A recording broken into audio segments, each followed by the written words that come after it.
The Accord Hybrid goes way back and has come a long way. The 2005 model, with its V6 and 5-speed auto, raised gas mileage to 28 mpg, which was quite notable at the time. Flash ahead to this all-new Accord Hybrid, and it's now netting 44 mpg from its much more fuel-efficient powertrain. Same interior volume as the original, but now with a much larger trunk, this new Accord Hybrid has its share of hits and a couple of misses. Next to the mighty CR-V, it's the venerable Accord that propels sales for Honda. But as for an EV, you won't find a single one on the lot, nothing with a plug to be found. But Honda does offer two excellent new hybrids to fill the gap until the all-electric Prologue SUV arrives next year, and this is one of them, the Accord Hybrid, with its next-generation two-motor hybrid system that elevates the gas-electric driving experience to new heights. The Accord is stretched out among 6 trim levels. LX and EX serve as the pure gas models, while the Sport, EXL, the Sport L, and range-topping Touring are all hybrids. The L stands for leather and pairs here with the upcharged radiant red metallic paint and optional blind spot and cross-traffic monitors for an as-tested price of $35,425. Sporting things up is a series of black styling elements, 19-inch wheels, mirrors, rear spoiler, and a rear diffuser. But all 4 hybrid trims run with the same combination of a smoother 2-liter 4-cylinder gasoline engine and lighter, smaller, and more powerful dual electric motors driving the front wheels. This setup is also available with all-wheel drive on the new CR-V.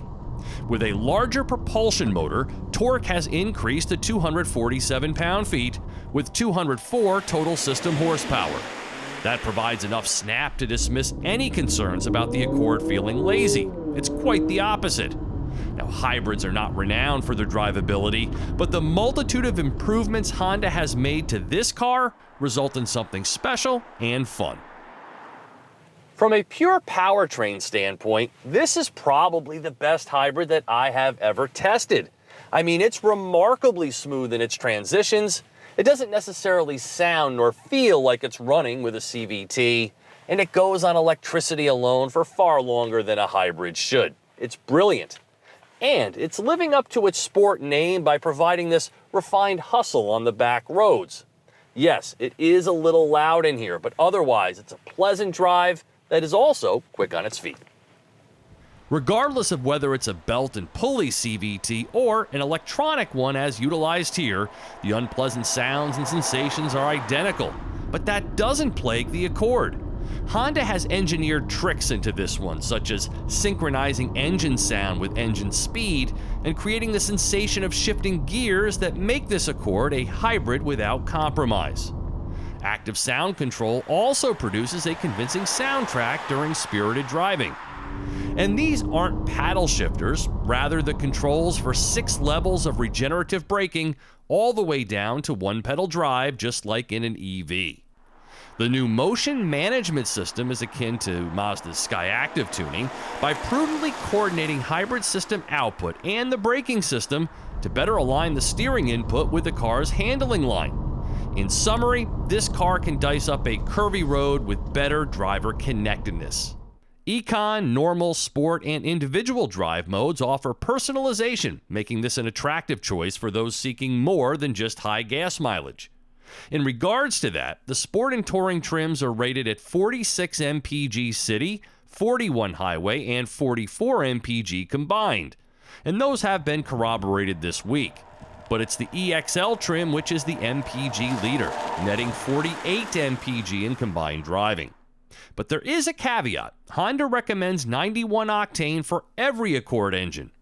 An EV drive mode allows for short distance, slow speed, all-electric driving.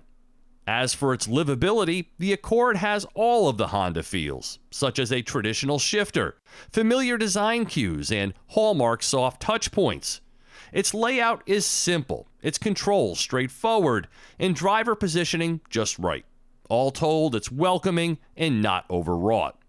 The new big screen with Alexa compatibility looks sharp and offers a real volume knob, but there's no sat radio, no built-in Navi, So for that, you'll have to rely on your phone, which can be connected wirelessly, but this car lacks a wireless charge pad. It is optionally available.